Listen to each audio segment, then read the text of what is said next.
ahead and call the meeting to order.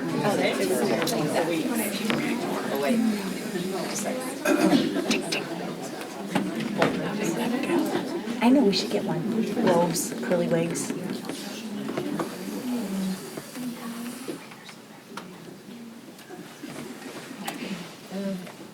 Rachel?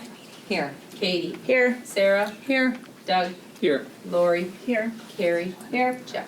Here. If everyone will stand for the Pledge of Allegiance and remain standing for a moment of silence for our armed services personnel. And today, our culinary arts students are going to lead us in our pledge.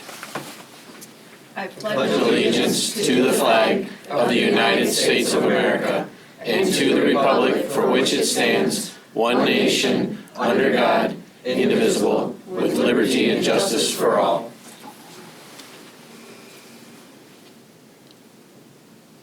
Thank you. Are there any items to be added or changed to the agenda? There is that. We have recognition and acknowledgement. Laura Korf and the culinary arts students. Mr. Korf, you have the floor, and your students, please come up front. Or would you like me to stand? Right there is fine. That's great. Right over there. Very organized group. Very fun and unpredictable group, for sure. So we have a variety of levels of students in our block class. For instance, Ezra's a fourth-year student, and then Haley's a third-year student, and these two are second-year students, so they're all in the same class together. We are part of the Michigan Restaurant and Lodging Association's Pro Start program. And in that program, which is also our state standard, students learn the basics of how to live, learn, and work in a restaurant. And so everything that we do is focused on how would it be done in a restaurant or in a catering situation. And so they take these skills with them along with a variety of certifications that they can earn along the way through ServSafe as well as CPR. And so they have nice stackable credentials that they can take with them and create a nice resume for them. This year, we're looking forward to going to the Michigan Restaurant and Lodging Association's Pro Start State Competition, which we've been going to since 2012. And there's a variety of different competitions that they can compete in. This year, we're going to compete in the culinary competition. We're going to compete, we have one team going for culinary, we have four teams for cake, we have 3 teams for pasta, we have a team for our ServSafe Quiz Bowl, and this year, for the first time, we're actually going to have a team do tabletop design where they have to create a banquet-style table with the theme being a masquerade party. And so they're all given budgets, they have to do costing, they have to create menus, and present them to panels of judges who are professionals in the industry. And so then they get rated and judged for that. And of course, our goal this year, Ezra, is? We're gonna win, so we can win nationals out in, do we know where it is yet? I'm not sure. Baltimore, I think it was last year. Last year was Baltimore, it's been Could be DC. Washington, it could be Chicago. But we're gonna win, and if we win states and we win nationals, we don't know the amount yet, but we get a big scholarship to some culinary school.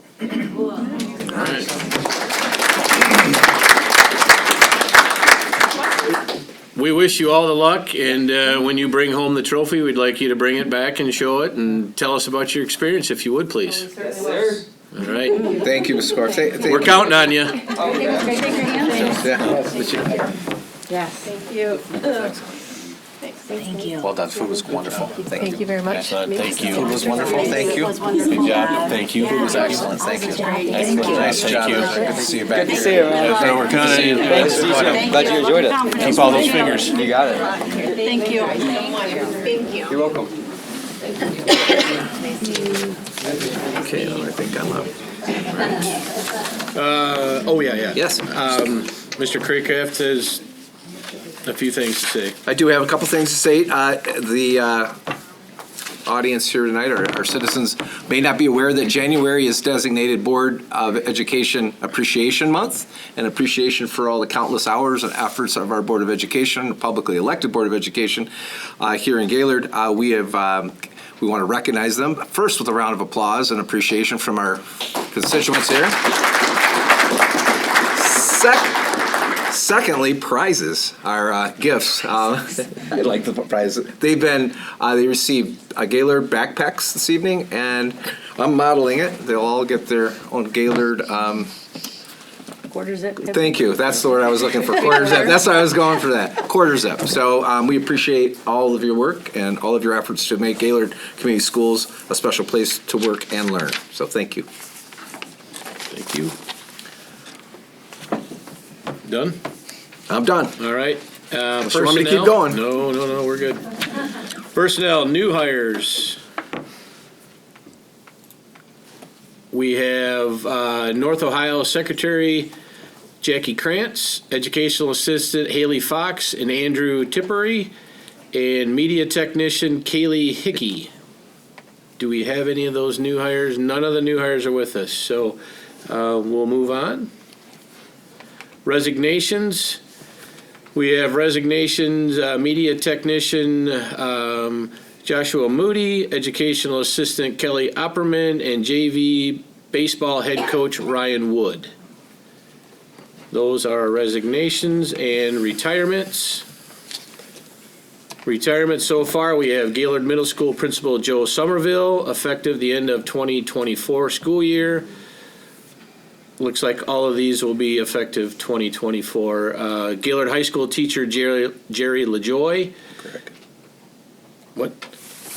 That's not right. Oh, yeah. GIS teacher Greg Fry. Food service director Michelle Kimmel. And food service helper Sherry Jarzik and Laura Scope. And those retirements, we will have acknowledgements for those in May or June. It'll be later on this year.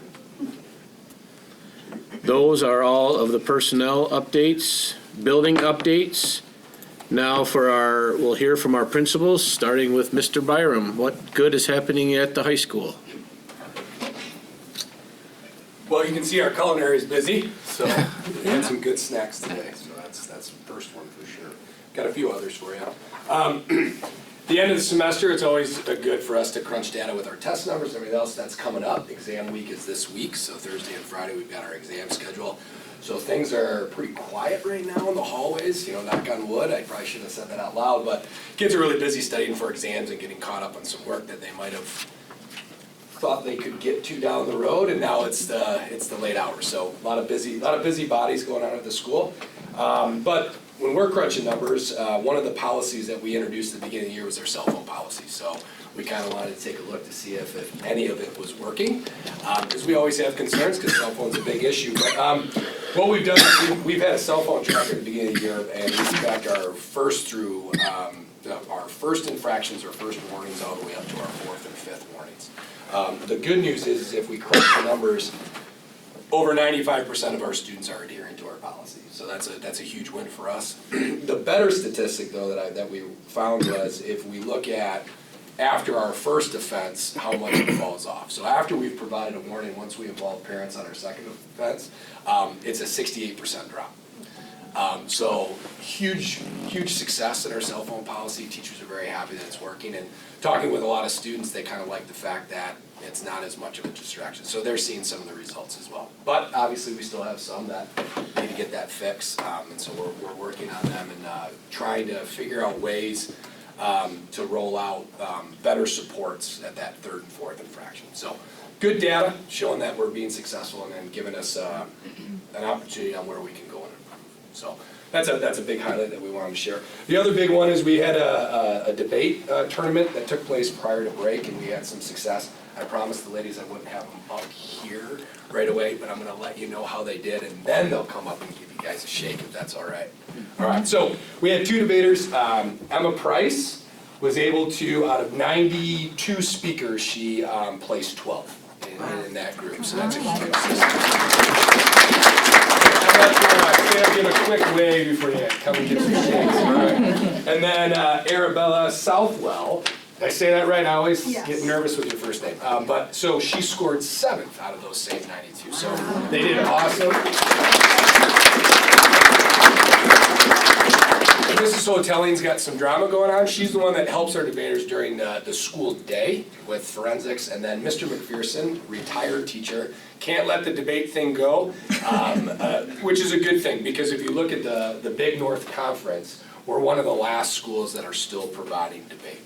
What you found is when you get a really good debate coach, when they retire, we struggle with replacing that. And so that's where we're glad that he's holding on, because he helped these young ladies get them to right where they were, but obviously their hard work is what got them to that final stage. So ladies, you want to come up, and that's what we got for the high school. All right, great, thank you. Thank you, Mr. Byron.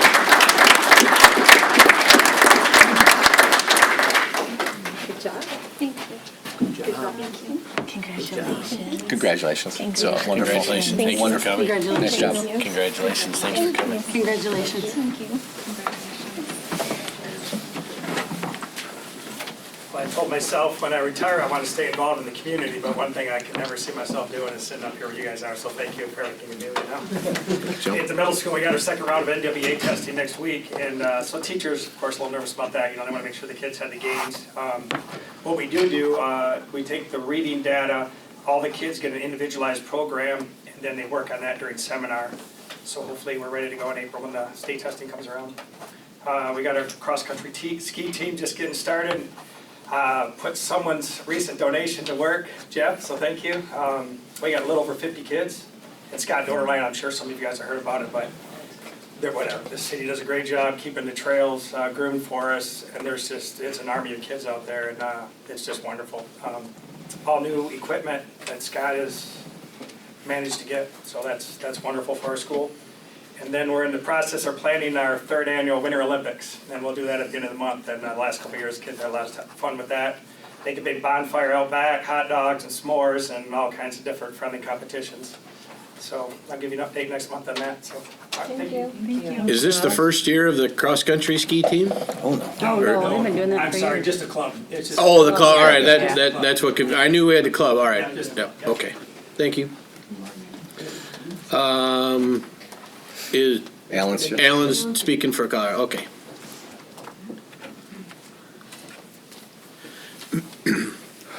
All right, this is my first time getting to do this. But GIS, we also have NWA testing going on right now. We really like to take that reading math data and rework our reading groups, whether it's tier 1 instruction, tier 2, or tier 3. However those students need to go, that really helps us focus it on. It's not just NWA, there's individualized testing that happens with the Mays and the Acadians and lots of other things. So we'll probably be updating you next month on those. We had our PE teacher, Alan Massey, brought in First Tee of Northern Michigan last week. So every GIS student got access to putting and chipping skills. One of the things they really do teach a lot of is that how is golf kind of a life skill. Because it's one of those sports that you can play for as long as you want. But they introduce some of the PGA junior leagues that we do and the girls programs that they have at Treetops or at Seagull Club, anything going on in our area. And they really talk a lot about setting goals, life goals, and character. What does integrity mean? How do you, or a lot of different areas in that. So there was 4 men that came in and worked with our students, and I think they're all better at putting and chipping, and probably can go to the Call of the Wild if anything. Better there. 6th grade, they have taken it upon themselves to begin, our teachers, to start up a 6th grade leadership club. And the ideas of kind of a kindness committee or kindness club led by kids didn't sound kind of cool enough for those, so we wanted to make sure they knew it was a leadership program. And their first task is in the month of January, and they've set up, they're going to have monthly themes. And the month of January is a kindness theme. And they're putting a lot of they're meeting weekly with their 6th grade teacher and a counselor that's working with them and helping them kind of guide. But it's really becoming student-led. And the goal of that committee is community building within our school, with the ultimate goal, with after a couple of years of foundation, is to get even 5th and 4th graders to start joining and then start to reach out into our community beyond our school building and beyond our district even. So it's really taken off. They have 16 students. They did an application process. What's your interest? They had to present to their class and what their interest was. It's almost kind of a student council area, but the key is that they're taking that kindness idea and they're making posters, putting it around the school. I see they were hanging up these posters. There were a lot of younger students, the 4th graders, who look up to the sixth graders more than they realize. What are you doing? What is that poster for? And these kids engaging with those fourth graders, talking to them about what they're doing, and well, when's fourth grade get to do that? And so it really struck up kind of an interest in our building, which was really nice to see. There's just not a lot of connection fourth, fifth, and sixth right now, and that was one of the hopes there. High dosage tutoring. We've had that. It was something that kick-started. Dennis helped us with that organizing, but we have over 10 teachers at GIS that are meeting with students before or after school, 2 or 3 at a time, and they're focused on these students who are kind of on that bubble. They're just almost there to that grade level standards in our MSTEP or NWA data, and these teachers are working with them. And the biggest thing, we don't have the data yet, they have just started in December, but the biggest feedback I've seen is from parents as they pick up after school or drop off in the morning. They're very positive, and these kids are excited about it. They're talking about, well, today we did this, and they're just connecting with their teachers. And so I want to give that shout out to those teachers, putting in the extra time for our students. So good things at GIS right now. Thank you, Al. Thank you, Alan. Good job for your first one. Celeste, you're up. So, welcome to the new members. A couple of meetings prior to this meeting, I had talked about some new behavior things that we started implementing at North Ohio. And we're really focusing on respectful, responsible, and kind behavior. In fact, I see Mrs. Weaver's here. She was part of restructuring some things. I see Rachel Olson. She was part of all of those things. And so some of the things that we're doing to support some really positive data that we're seeing, one of the things that we have going on are brag tags. And so I brought them on a ring. Often the kids are keeping them on rings. I know in some of the kindergarten classrooms, they have them on lanyards. Do they have them on lanyards in your room? I do occasionally, but there's different. So they have them, yeah. So some of them keep in their pencil boxes, etc. But these are for kids who are caught doing the right thing. So the whole focus isn't always just on a student who needs some correction or redirection. They are also focusing on getting caught doing the right thing. And so we have brag tags. And they have good sportsmanship, they have, I am respectful. You might have gotten one with initials on the back, so kids have their initials. At any rate, one of the positives that we're doing is handing these out, catching them doing the right thing. Some of the kids are turning them in. You need a certain number to be able to bring a stuffed animal. And that stuffy follows all the same expectations at school, etc. Some kids are cashing them in to have lunch. This is a picture of students. Some have their own lunch, some have school lunch, but they're eating in Miss Rachel's office. All these kids cash their brag tags in that day. So it's not just focusing on correction, it's also recognizing the positives. Another thing, can you scroll, Mr. Heck? Thank you. Another thing that we have is our website, and so this is used every morning to practice with students who eat breakfast and sensory. They do a what we call a soft start, so it's a little more gentle than with all of the other students. They just focus on mindfulness. The zones are here. This is a lot of the language that we use with kids as they're describing their feelings and their emotions. We also have, if we keep moving through it, there are some links, and students are able to see. Teachers also can utilize this. So it just supports those respectful and responsible behaviors. We have songs, lots of movement things, and so it's just very engaging.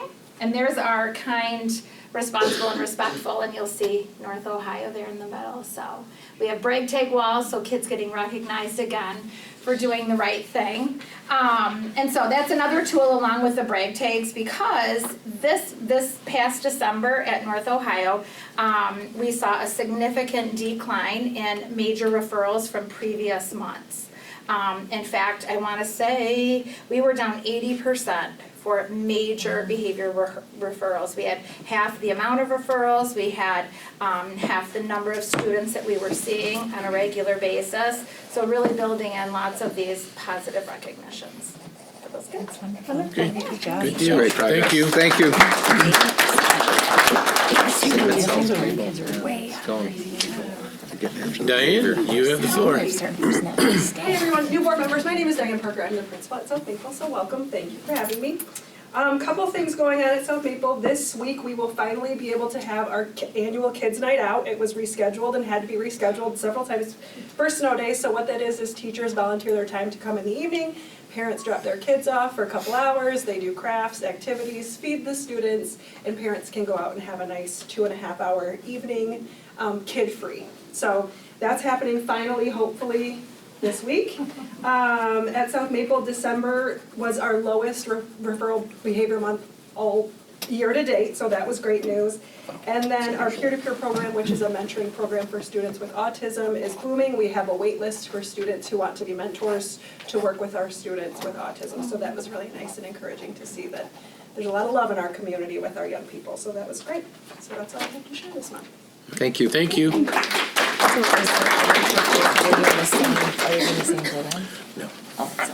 Mr. Keck, you will give us a student data update, please.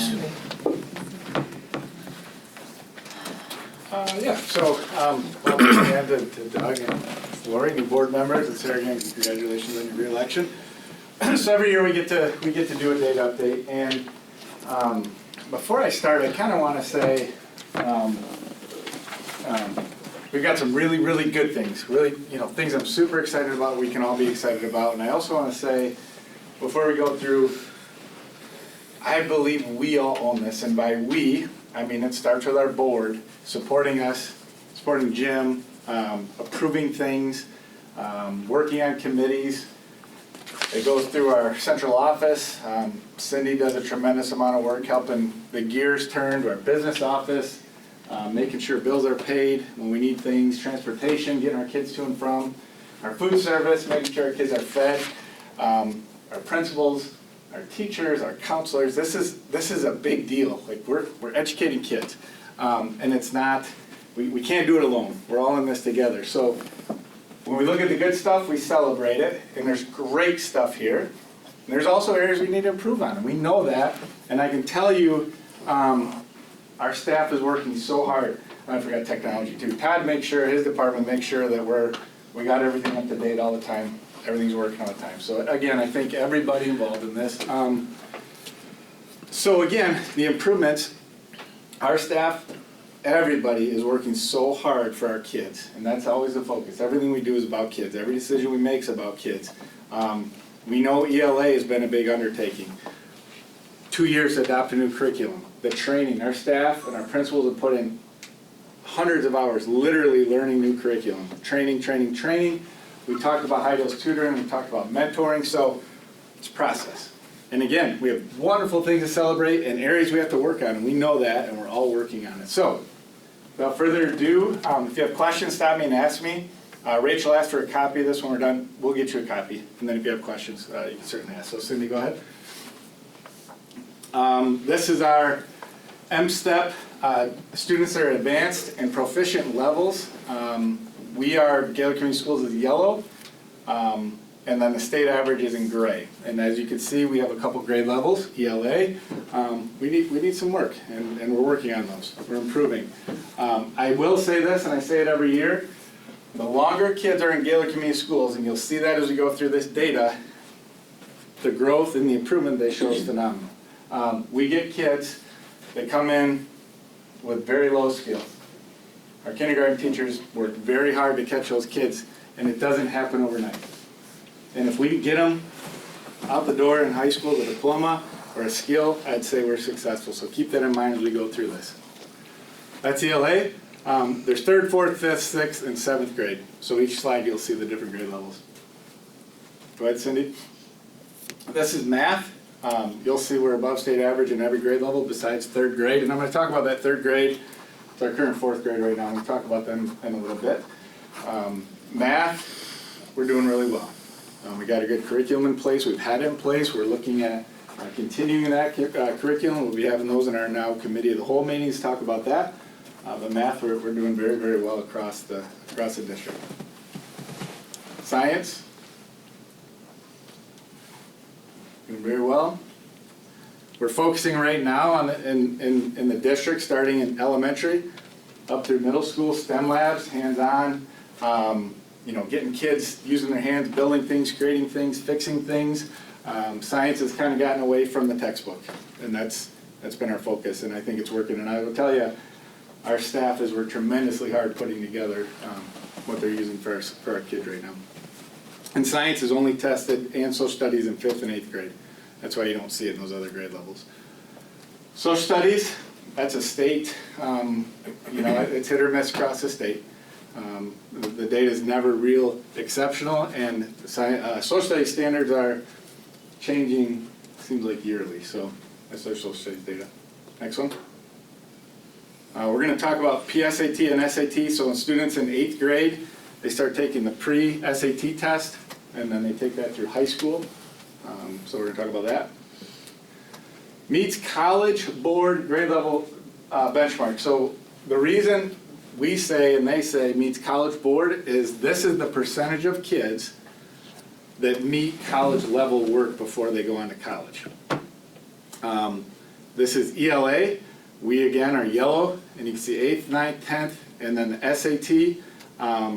The percentage, this is the percentage of our kids that are meeting college level work. 8th, 9th, 10th, and then the 11th and 12th SAT. That's ELA. Move on, Cindy. This is math. Again, college level. They're meeting that benchmark. We're doing very well in math.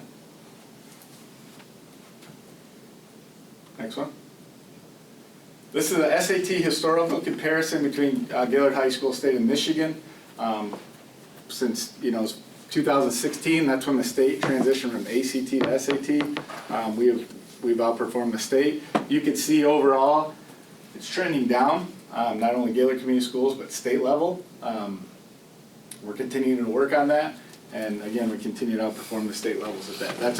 That's our combined score. So that's a combined ELA and math score. Is that trending down because they're changing the test?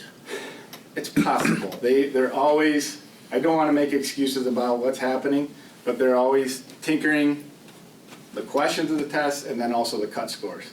And that's a nationally normed test, so it's compared to all kids that take the SAT every year.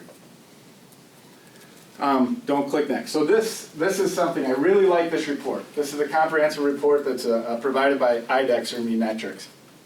What this does is, this goes deeper into the data dive, and it compares Gaylord Community Schools to like districts. And what is a like district?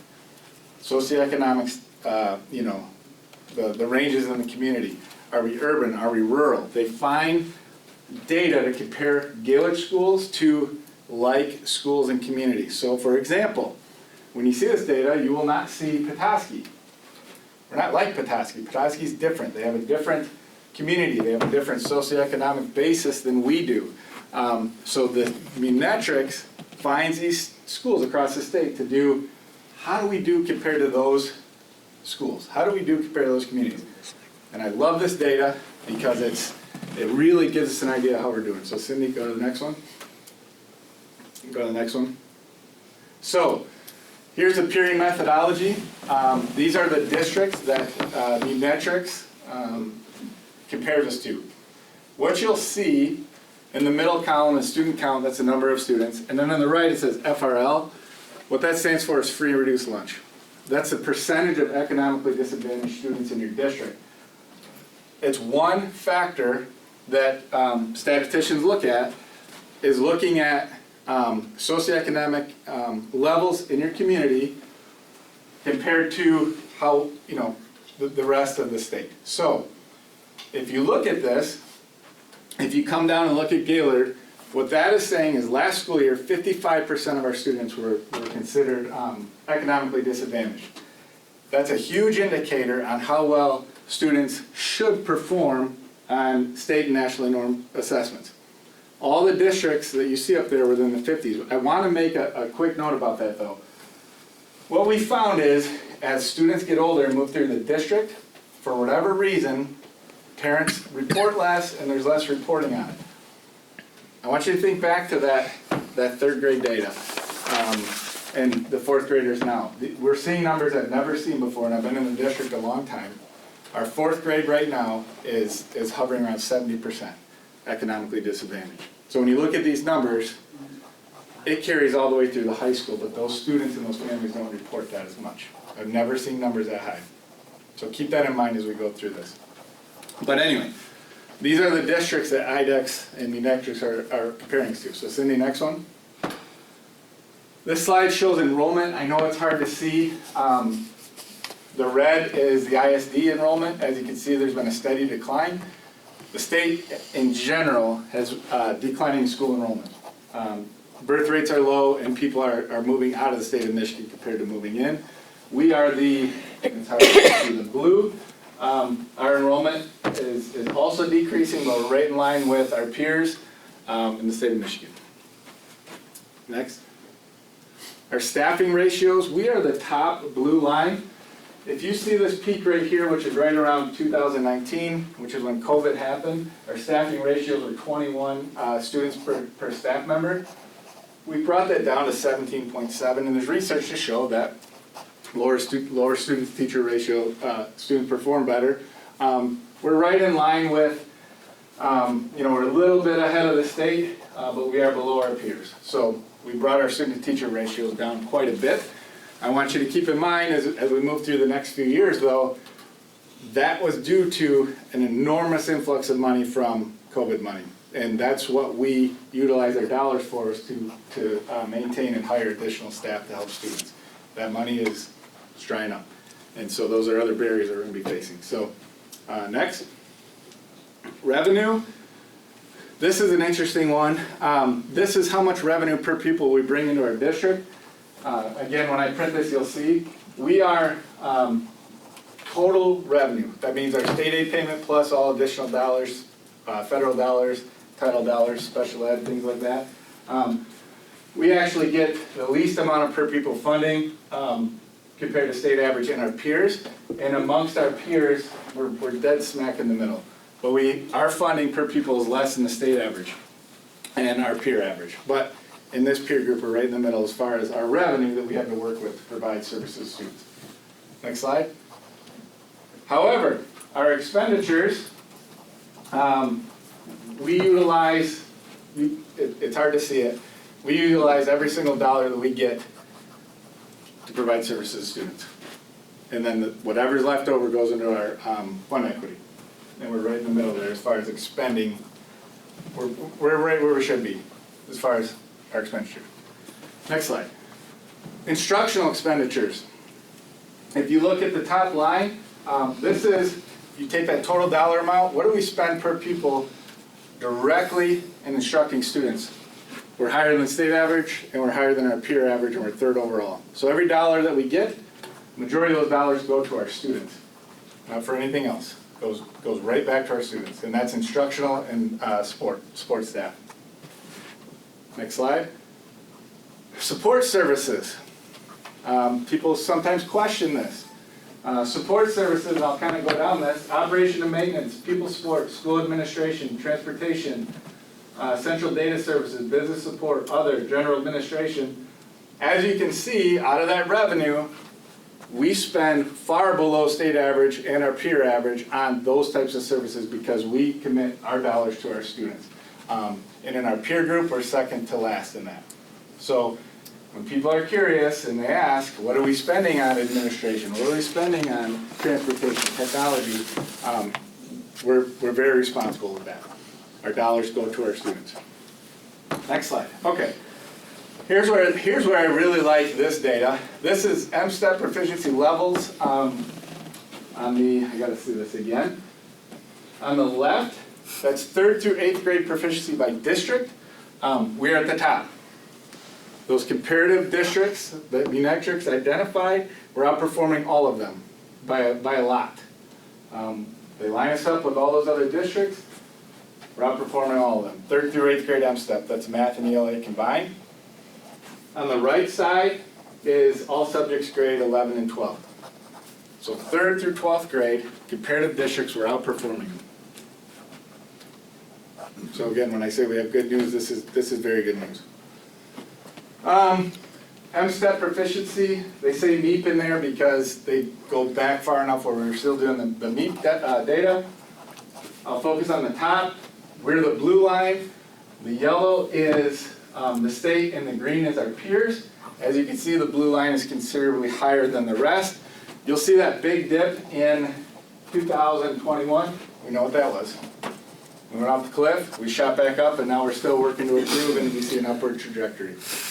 On the bottom, I'm not even going to try to have you figure that out because it's all subjects, and I'll get you the printout. But you can see that. PSAT 8 proficiency, on the left is by the building, and on the right the district. Gillard Middle School in itself is ranked 3rd in the peer group and 4th by district. We only have one middle school in our district, so however those numbers fall out there. So again, great data. Next one. SAT scores. We look at that peer group, the bottom bar graph.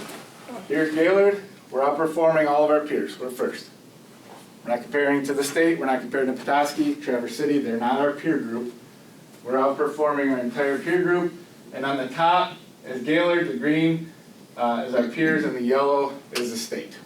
So again, there's a wide gap in our SAT performance. And again, I go back to what I said about we don't educate kids just in 3rd grade or just in 6th grade.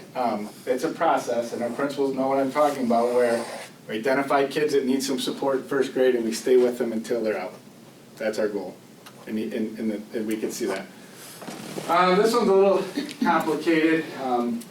This is SAT versus instructional expenditures. The x-axis, how much are we spending instructionally, and the y-axis is how well we're doing in SAT. We're not spending the most, but we're getting the highest results on our SAT, which is good to see. Okay, here's something I've never seen, and I've been in this role for 9 years. I've been in the district 20 years, and I've never seen this before. U.S. News World and Report every year releases their best schools. We found out, I don't know, Jim, about a month ago. It was a month. Roughly a month ago. We've been excited to share this with you. All 5 of our buildings have been identified as a best school. High school, middle school, GIS, South Maple, North Ohio. All 5 of them. And I'll explain some of the reasons why, and then you're going to see some of that data. And again, this is, when I go back to we all own this, we all own this. We do. And this is, I've never seen this. I've never seen all 5 buildings. Ranking factors, we're going to start with high school. I was able to attend some meetings with other school leaders in Flint this fall, and they talked about, we just got our first AP class, we just got a CTE class, we just got early college. I'm going, we have all this stuff. Here's why we do so well and what these rankings are. They take not just the test scores, but again, I'll give you a little bit of detail on these factors. College Readiness Index and College Curriculum Breadth is what do we offer our kids outside of just the standard curriculum. There's calculations, how many AP classes do we offer? What percentage of our kids take those classes? And then what percent of those kids pass those AP classes? That goes into a factor. CTE, what do we offer CTE? Early college. It's not just how do they do on the SAT or PSAT. What do we offer our kids? They rank all that stuff in there when they come up with these calculations. So, I can explain that more in detail if anybody has questions. Cindy, next slide. So here's our rankings. And this is, this is one group that is doing this, but Gaylord High School ranked 5,311 out of 25,000 public schools in the country. And that's public schools, which is in the top 21%. Fantastic. Absolutely fantastic. In the state, we ranked 180 out of 1,163 public schools, which puts us in the top 15%. Something to be pretty proud of. So congratulations again to the high school, all the way down to kindergarten. We all own this, so that's high school. Middle school, and I'll do this explanation once before I tell the numbers. Middle school and elementary is different, the way they calculate it, because we don't offer AP and early college and all that stuff. So what they take into consideration, I'm going to go back to that number I gave you where at South Maple and North Ohio, we're hovering on 70% economically disadvantaged. They calculate that in there, and they put that in the comparison data.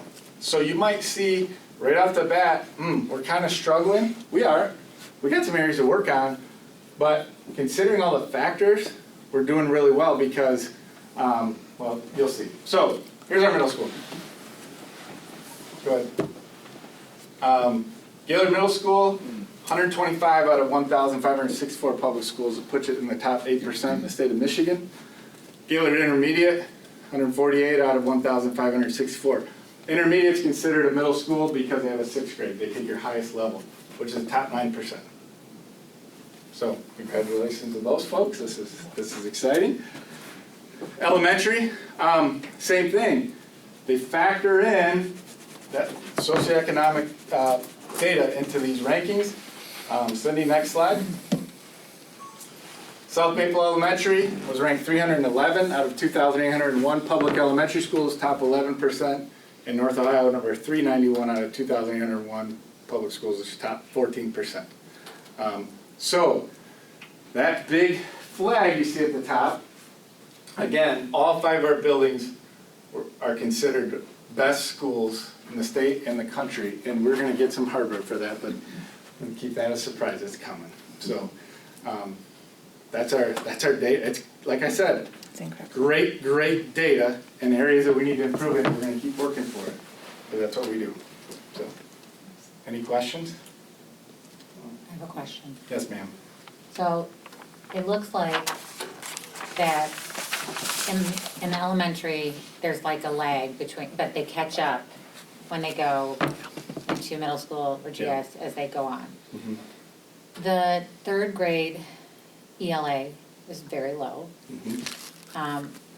I mean, I'm sure that's very demoralizing to the teacher, so I'm sure, and I'm sure that, I'm not asking you to give me one, Sure.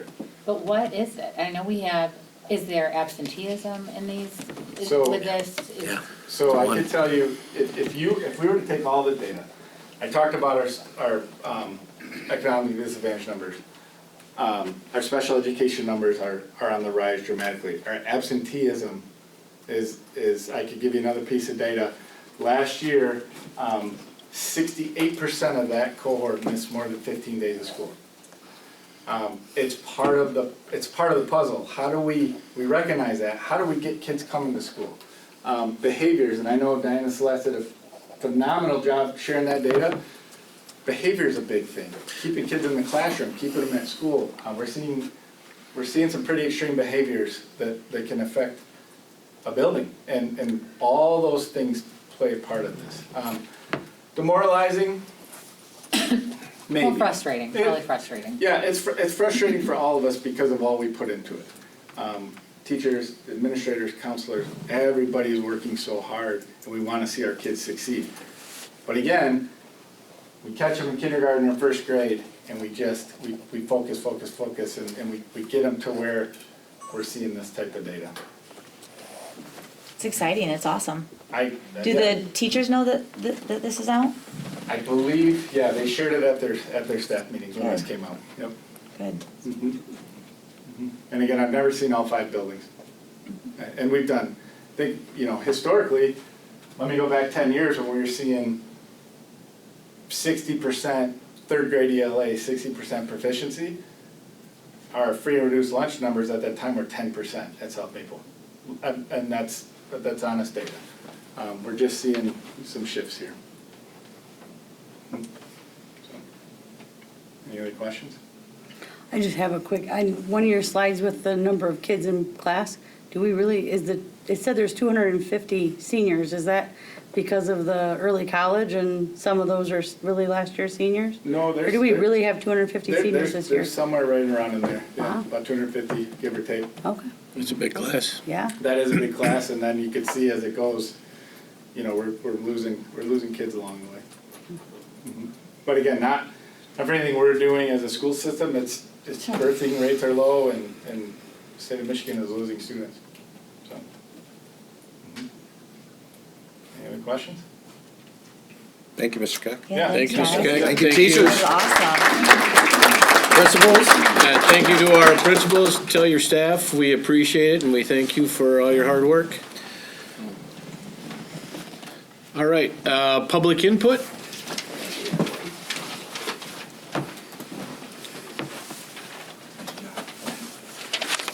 All right, public input. Sheila Simpson.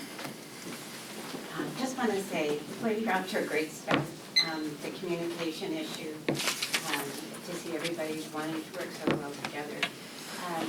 I'm really pleased that I came tonight to hear the mental health issues that are being addressed with all the socioeconomic challenges that teachers and faculty and staff are facing. That is so important for good learning, and to incorporate that into the schools, bravo. It's making a huge difference, and it has been a high priority for so many schools, and to see that we're addressing it in so many different positive ways is really admirable. Thank you. That is all of our public input. On to the consent agenda, board minutes from January 9th, special board meeting minutes, our workshop. Treasurer's report, we have general fund and athletic fund bills in the amount of $3.4 million. Cafeteria fund bills in the amount of $87,000. Sinking fund bills in the amount $11,000 and prior period adjustments of $0. New hires, South Maple Elementary teacher Savannah Kopinski and North Ohio South Maple music teacher Stephanie Smith. Those are all of our new hires, and we do have some new hires here, so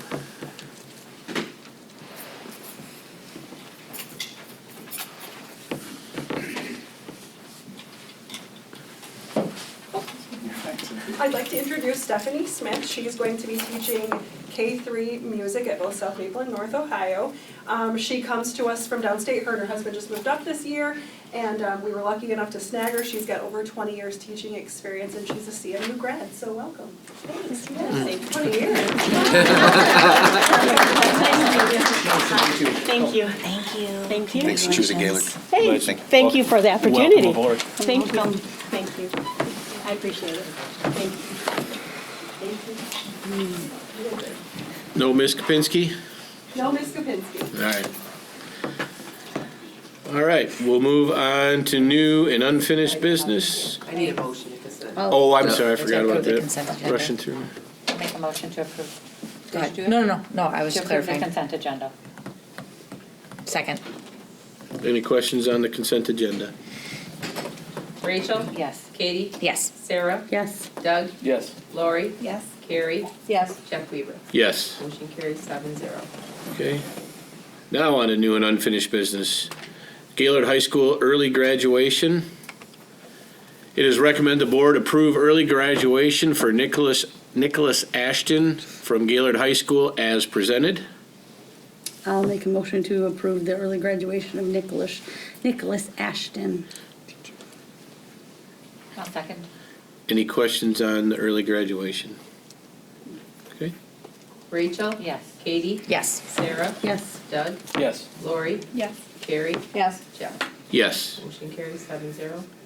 Gaylord High School 2025-2026 curriculum guide. It is recommended the board approve the GHS 2025-2026 curriculum guide as presented. I'll make a motion to approve the curriculum guide as presented. I'll second it.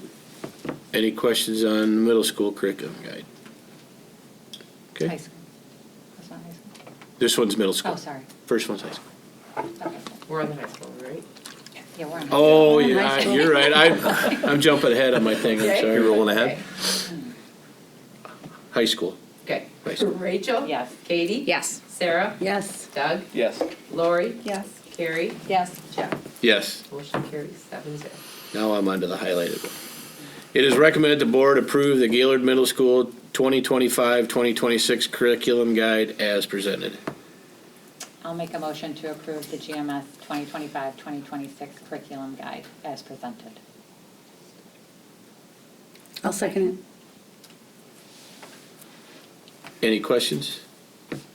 Okay. Rachel? Yes. Katie? Yes. Sarah? Yes. Doug? Yes. Lori? Yes. Carrie? Yes. Jeff? Yes. Motion carries 7-0. Gaylord High School long-term suspension. It is recommended the board approve the long-term suspension of the Gaylord High School 2025 student as presented.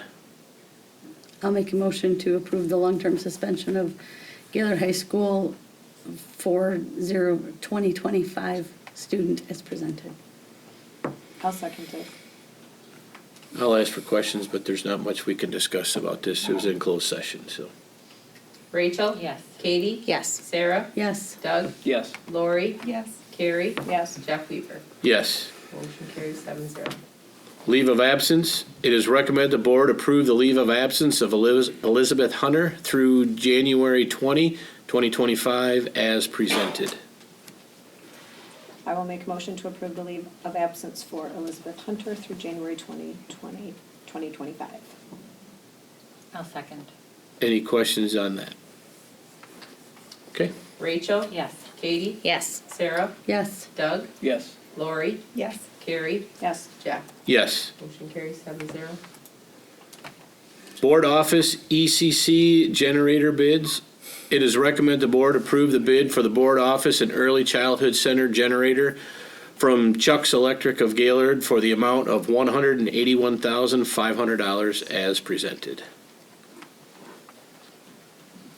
I'll make a motion to approve the bid for the board office and early childhood center generator from Chuck's Electric in the amount of $181,500 as presented. Any questions on that very large generator? No, but I'll second it. Yeah. No, just for the public, this is a generator for this building, which we do not have. Right. And it's a large purchase, but bids were put out, and it's essential for our district to have this. Absolutely. It's a head in room here, so technology. Rachel? Yes. Katie? Yes. Sarah? Yes. Doug? Yes. Lori? Yes. Carrie? Yes. Jeff Weaver? Yes. Motion carries 7-0. All right, public input. We have no other public input. So now we need one more motion. I'll make a motion to adjourn. I'll second it. All in favor? Aye. Please help yourself to some of the food in the back before you leave, please. Thank you all for coming.